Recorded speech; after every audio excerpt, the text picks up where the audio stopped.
Hello everyone, welcome to our channel जहां हम discuss करते हैं important acts and law for our competitive exams like drug inspector, pharmacist and other health related exams. तो आज हम बात करने वाले हैं narcotic drugs and psychotropic substance act 1985, जिसे शॉर्ट में हम एनडीपीसी एक्ट भी कहते हैं। एक बहुत ही इंपॉर्टेंट टॉपिक है, सो वीडियो को एंड तक जरूर देखिएगा। तो ये एक्ट हमारा कब एनटेक्ट हुआ, कब बना? 1985 में। और कब इम्प्लीमेंटेड हुआ? 14 नवंबर 1985। इस एक्ट का मेन पर्पस क्या था? To control and regulate narcotic and psychotropic substance in India. चलो स्टार्ट करते हैं अपना video.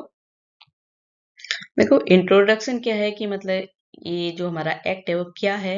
NDPC act control, production, trade and use of drug in India, कि जो हमारे नारकोटिक सब्सटेंस और साइकोट्रोपिक सब्सटेंस हैं उनके प्रोडक्शन, ट्रेड और यूज को कंट्रोल करने के लिए ये एक्ट बनाया गया। तो इस एक्ट का मेन पर्पस क्या था? To stop misuse, illegal trade and smuggling of narcotic and psychotropic substance। Means ये एक्ट बनाया गया था कि ड्रग के मिसयूज और स्मगलिंग को रोका जा सके। अब हम समझते हैं स्टेप बाय स्टेप कि ये एक्ट क्या है।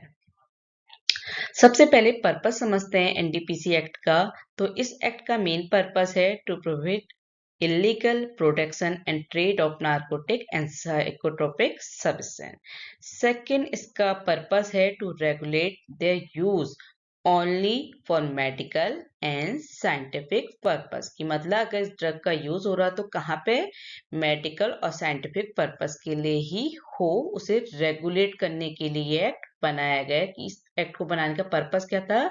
कि ये ड्रग का मिसयूज ना हो। कहाँ? अगर जहाँ पे जरूरत है, क्योंकि मेडिकल और साइंटिफिक पर्पस के लिए इन ड्रग्स का जरूरत पड़ती है, तो उसे रेगुलेट करने के लिए ये एक्ट बनाएगा।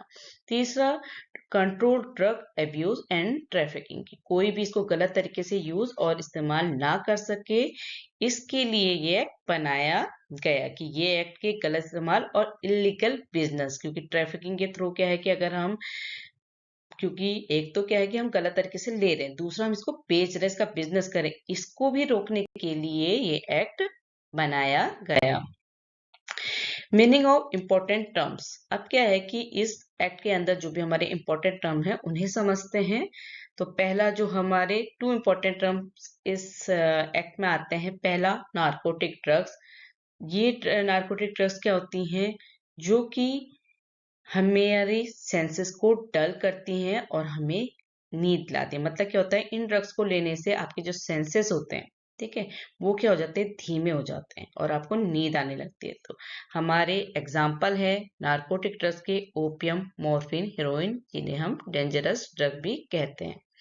साइकोट्रोपिक सब्सटेंस, जो हमारे साइकोट्रोपिक सब्सटेंस होते हैं, ये क्या करते हैं? हमारे माइंड और हमारे बिहेवियर, हमारे दिमाग और हमारे नेचर को उसको अफेक्ट करते हैं। फॉर एग्जाम्पल एलएसडी, एक्टेसी और डायजापाम, ये क्या करते हैं? हमारे माइंड और बिहेवियर को अफेक्ट करते हैं, और इन सब्सटेंस को हम क्या कहते हैं? Psychotropic substance. जो हमारे नारकोटिक सब्सटेंस है वो क्या करता है? हमारे सेंट्रल नर्वस सिस्टम सीएनएस को अफेक्ट करता है, जबकि साइकोट्रोपिक सब्सटेंस हमारे दिमाग को कंट्रोल करते हैं या उसे अफेक्ट करते हैं। तो हम क्या समझा कि नारकोटिक ड्रग्स क्या होती हैं? जो हमारी सेंसेस को धीमे कर देते हैं और हमें नींद दिलाते हैं, और ये हमारे CNS means central nerve system को अफेक्ट करते हैं। जबकि साइकोट्रोपिक सब्सटेंस क्या होता है? हमारे दिमाग, माइंड और बिहेवियर को अफेक्ट करते हैं।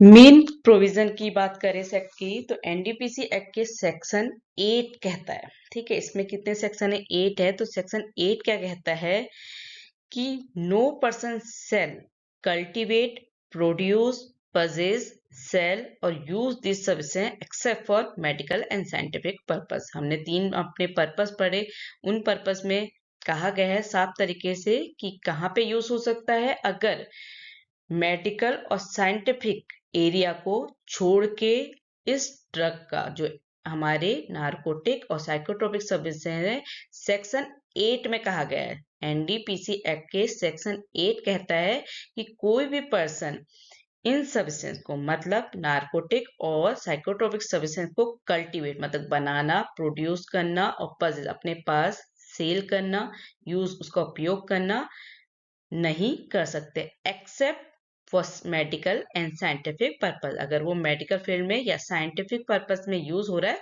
तब कर सकते हैं, उसके अलावा कोई भी पर्सन इन ड्रग्स का यूज नहीं कर सकता। और कौन से इस एक्ट के कौन से सेक्शन में बात गई है? सेक्शन 8 पे। ठीक है। पनिशमेंट की बात करें तो ये डिपेंड करता है किस पे? ड्रग की क्वांटिटी पे, कि कितनी क्वांटिटी की ड्रग आपके पास है, उसके बेसिस पे पनिशमेंट डिसाइड होता है। फॉर एग्जांपल, अगर स्मॉल है क्वांटिटी ड्रग की तो आपको 1 साल तक की जेल और 10,000 तक का फाइन हो सकता है। अगर इंटरमीडिएट है तो उस टाइम पे 10 साल की जेल और 1 लाख का जुर्माना हो सकता है। कमर्शियल मतलब आप इसको क्या कर रहे हैं? अपने बना रहे हैं, बेच रहे हैं, अगर इस तरीके का आप काम कर रहे हैं तो 10 से 20 साल की जेल और 1 से 2 लाख का फाइन हो सकता है।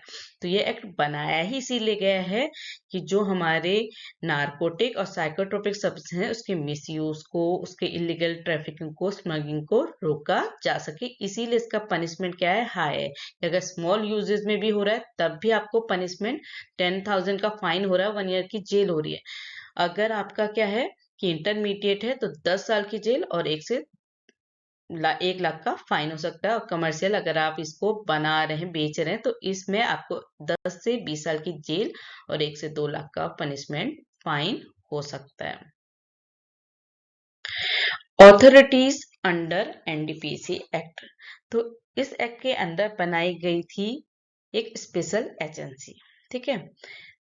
नारकोटिक कंट्रोल ब्यूरो यानी एनसीबी क्या बनाई गई? Narcotics control bureau NCB. और कब फॉर्म हुई? 1986 में। किसके अंडर में? Ministry of home affair. ठीक है। एनडीपीसी एक्ट के थ्रू एक अथॉरिटीज बनाई गई, स्पेशल एजेंसी बनाएगी जिसका नाम क्या था? Narcotic control bureau. मीन्स क्योंकि हम क्या कह रहे हैं, एनडीपीसी क्या है? Narcotic drug and psychotropic substance act. तो एन फॉर नारकोटिक, तो जो नारकोटिक ड्रग्स हैं उनको कंट्रोल करने के लिए एक ब्यूरो बनाया गया। जो कब बनाया गया? 1986 में। किसके अंडर में? Ministry of home affairs. ये agency ministry of home affairs के अंदर में काम करती है। ठीक है। एनसीबी का काम है एक्ट को एनफोर्स करना और ड्रग ट्रैफिकिंग को के अगेंस्ट एक्शन लेना। समझ गए कि ये एक्ट किसके अंडर में काम करता है? Ministry of home affair. इसके पास क्या पावर है कि ये क्या करे कि ड्रग की ट्रैफिकिंग को रोके और अगर कोई ये इस तरीके कर रहा है तो उसके अगेंस्ट वो एक्शन ले सकती है। इसके अलावा जो अदर एजेंसी है, जो अगर कोई ये ड्रग यूज कर रहा है, कि ये नहीं कि सिर्फ एनसीबी वाले ही उनपे कोई भी उनके अगेंस्ट कोई एक्शन ले सकते हैं। Other agency like police, custom, exercise, ये लोग भी अगेंस्ट एक्शन ले सकते हैं। पर जो ब्यूरो फॉर्म हुई इस एक्ट के थ्रू वो क्या थी? Narcotic control bureau NCB. Power of procedure की बात करें तो under this act officer have strong powers. They can search, seize and arrest without warrant. मतलब क्या होता है कि जैसे अगर आपके पास वारंट है, आपके पास डॉक्यूमेंट है कि आप इसका घर सर्च कर सकते हैं, पर अगर इस ड्रग और इस एक्ट के अकॉर्डिंग अगर आपको डाउट है, मतलब एनसीबी वालों को डाउट है कि इसके पास ड्रग हो सकती है, तो वो क्या कर सकते हैं? सर्च कर सकते हैं, सीज कर सकते हैं और अरेस्ट करते हैं विदाउट वारंट। अगर उन्हें लगता है कि एनडीपीसी ऑफेंस हो रहा है, मतलब अगर उनको ये लग रहा है कि ऐसा तो नहीं है कि वो किसी के घर में भी चले जाएंगे, जब उन्हें फील हुआ, उन्होंने मतलब इस तरीके से, मतलब जो उनकी टीम है उन्हें ये लगा कि हाँ ये इंसान इस चीज को यूज कर रहा है कि या यहाँ पे गलत तरीके से ड्रग का यूज हो रहा है, तो अगर उनको लग रहा है कि एनडीपीसी एक्ट का गलत तरीके से उपयोग हो रहा है तो विदाउट वारंट वो उस घर को, उस जगह को सर्च, सीज और अरेस्ट कर सकते हैं। लेकिन उन्हें इमिडिएटली अपने सुपीरियर ऑफिसर को रिपोर्ट करना पड़ता है, क्योंकि देखो कोई अपना मतलब ये कि अपने लड़ाई झगड़े के बीच में किसी पे ऐसे कर दे, तो उन्होंने अगर ये एक्शन लिया है तो अपने ऊपर के ऑफिसर को उन्हें इन्फॉर्म करना पड़ता है, रिपोर्ट देनी पड़ती है कि हमने क्यों करा, हमें क्या डाउट था, तो सारी रिपोर्ट सबमिट करनी पड़ती है। NDPC offence are non bailable and cognisable होता है। ठीक है, मतलब पुलिस डायरेक्टली अरेस्ट कर सकती है। इसके लिए स्पेशल कोर्ट बनाए गए हैं जो एनडीपीसी केस को हैंडल करते हैं।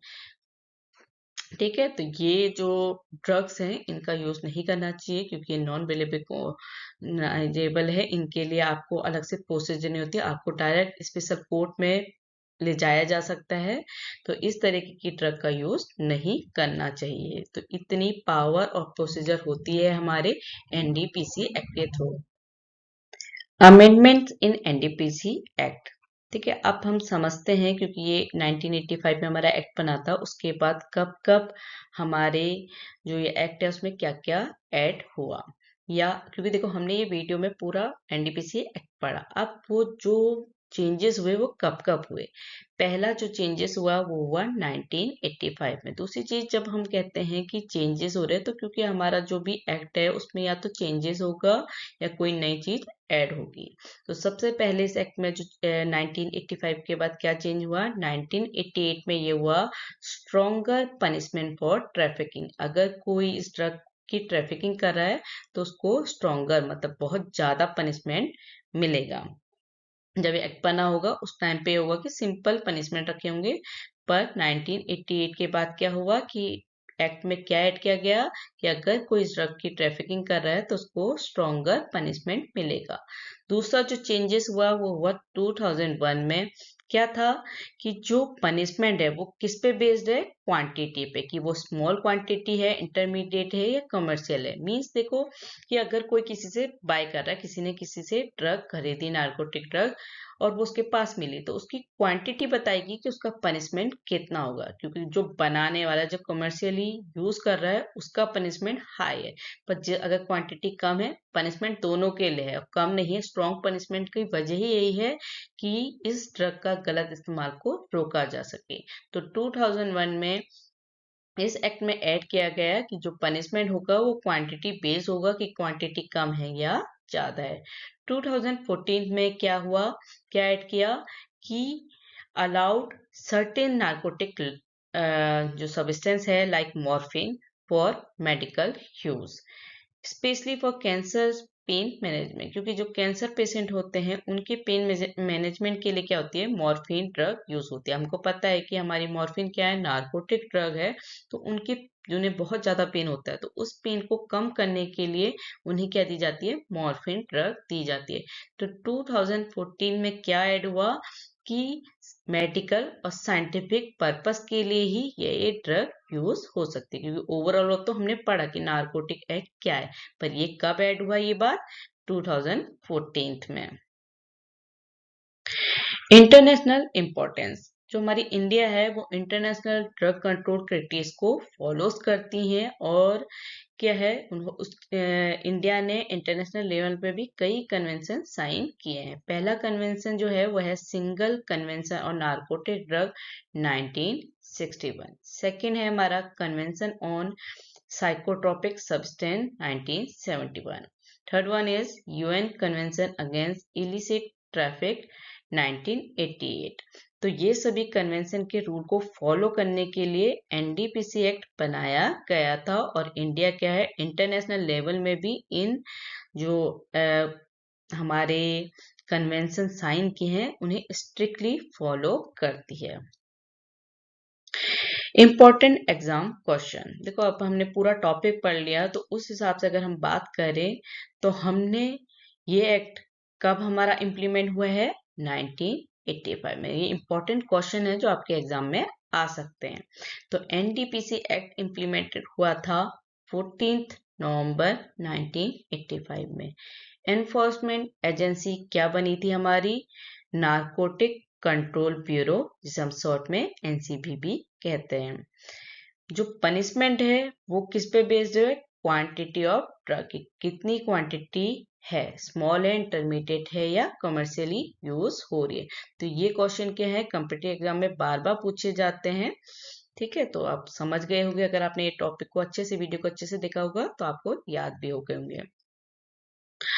अब हमने अगर पूरा जो भी हमने एक्ट पढ़ा वो क्या था, शॉर्ट में एक बार रिवाइज करते हैं। तो जो एनडीपीसी एक्ट है ये क्या है, control plus regulation plus punishment. तो सिंपली क्या है कि इस ड्रग का गलत इस्तेमाल ना हो सके, कौन कौन इनसे यूज करे उसे रेगुलेट, और कितना उन्हें पनिशमेंट मिले, क्योंकि हमने क्या कहा पनिशमेंट किस पे बेसिस है, क्वांटिटी पे। तो ये चीज ये क्या है हमारा एनडीपीसी एक्ट। तो NDPC act equal to control plus regulation plus punishment.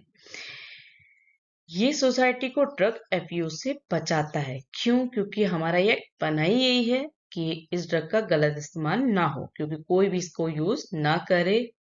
तो इसको क्या है, सोसाइटी बचेगी, पब्लिक हेल्थ बचेगी।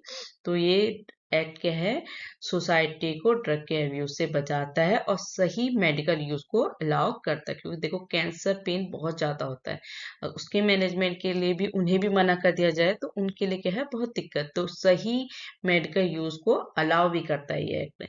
इलीगल ट्रेड के अगेंस्ट स्ट्रिक्ट एक्शन भी लेता है। तो ओवरऑल क्या है ये act, control regulation and punishment. Video अच्छा लगे तो लाइक कीजिएगा, चैनल को सब्सक्राइब जरूर कीजिएगा, कमेंट सेक्शन में जरूर बताइएगा कि नेक्स्ट टॉपिक कौन सा लेके आए। Thank you.